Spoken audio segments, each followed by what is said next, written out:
to get my Mirena, and let's just say I probably should have watched the videos from all of the information they had to disclose to me, and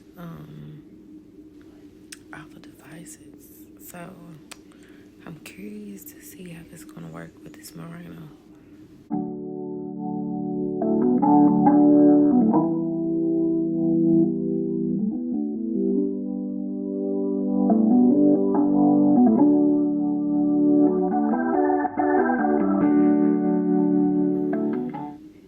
I hope it don't hurt. They even offered to give like a vibrator for comfort. Don't really know how that's supposed to work. Like, oh, but she said you put it on your chest. You can put it on your stomach or your pelvic bone. Cause I'm like, y'all want me to have an orgasm? Like, y'all in me? Like, I don't know how to feel about that. Well, right now, welcome. I just want to start off by saying Happy New Year. I hope that you feel recharged, re-energized. I hope you feel all the feels that a new year brings you, like the joy of a new beginning. I hope that it's bringing you everything that you thought. You're progressing with your goals. I don't know about you all, but I feel like I'm really in a really good space. Since not only last year, but also 2023, battling postpartum, it was definitely hard for me. Even though I had and was taking, and still is taking, a mental health medication. And to be honest, I thought I was really going to be safe since I was taking a mental health medication. But I messed up when I stopped taking the medication that I originally had, saying, when I looked it up, that you shouldn't be taking, I think it was paroxetine, that was the generic form anyway, that you shouldn't be taking it if you're pregnant. But I did not know that if you were already taking it, that you could still take it. So I changed medications. I still don't feel like it gives me the same benefits as the original one, so I may be switching back. But needless to say, I thought I was going to be safe. I was not safe. But I also feel like I actually had the opportunity this go around to actually feel all the feels. And what I mean by that is that when you are young, and well, not young, because age really don't matter, but when you are young, and when I say this, I have a certain reason for saying that, sometimes people believe that you should just be able to push through. Oh, you got it, you don't need the assistance, but we do. But this time I actually was blessed to be off of work for 4 months, and I didn't have the room, or I didn't have the need to still go. And by that, when I say that, is because when I had my first child, I was off of work for 6 weeks. That was it. I had to go back to work. I didn't have any leave. But this time I was actually having to feel all the feels. My daughter is born in February, so what comes with that? Spring, and then summer. My son was born in November. So I am highly introverted. I own that. I admit that. I don't like people. I like small gatherings. But being in the house, I missed Thanksgiving. Something missed Christmas, because he's still 2 months. And then we're going into the winter months. But on top of that, I was breastfeeding. I am so grateful to God. I'm so grateful to God. I did not think that I planned for it. I knew it was going to be work. But the amount of dedication that you have to do that, all that came from God. Oh, and my support team. My husband was really crucial in that journey with me on breastfeeding. We'll wash the pump parts, dry the pump parts, put them up, help me bag the milk.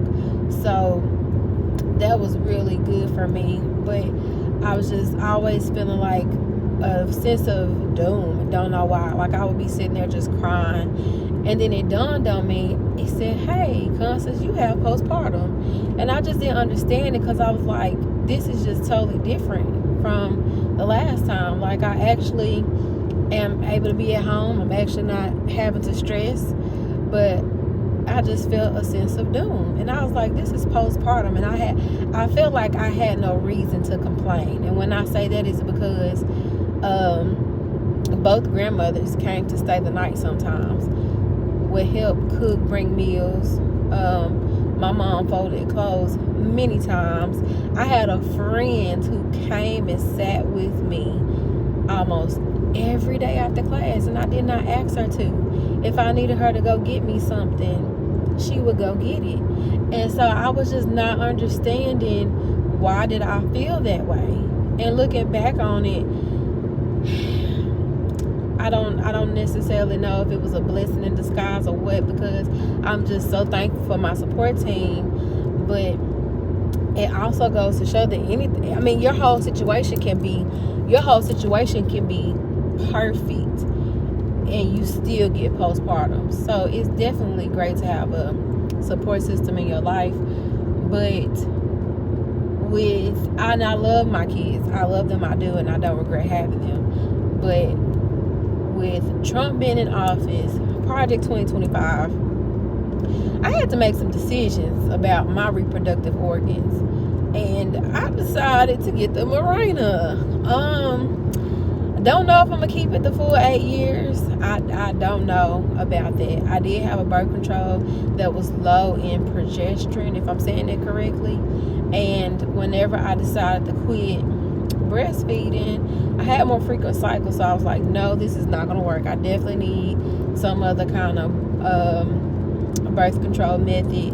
And then when I went in for my yearly exam, they was like, hey, do you want to try the Mirena? And I was like,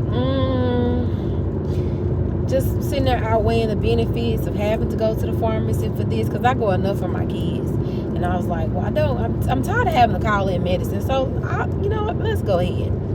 So I was like, I could just ride this for 4 years out, and let's see how it goes, because I don't care what nobody says.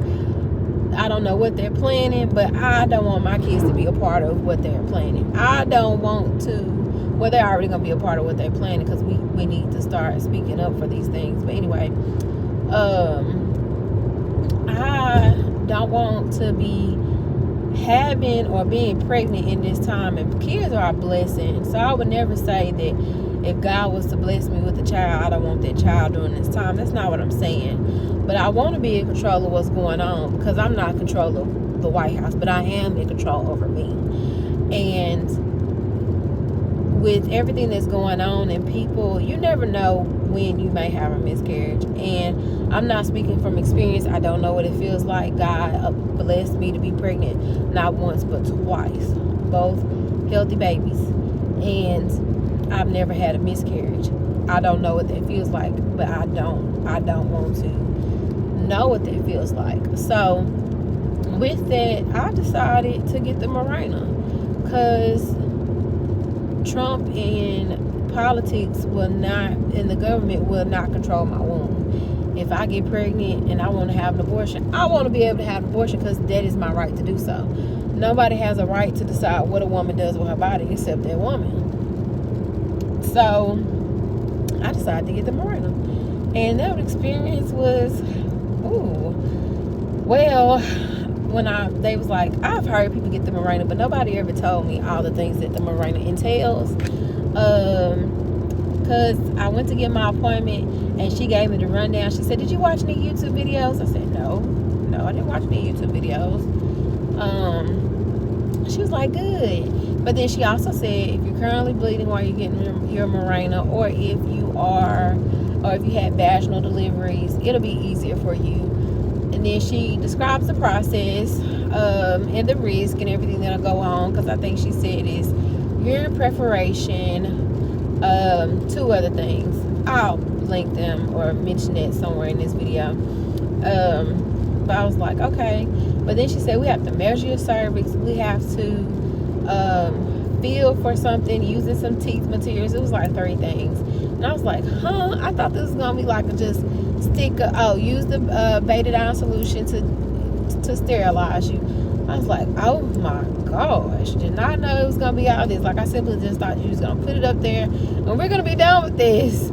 It was still a very quick procedure. But then also, She was like, I'm gonna give you a bullet vibrator. I'm like, huh?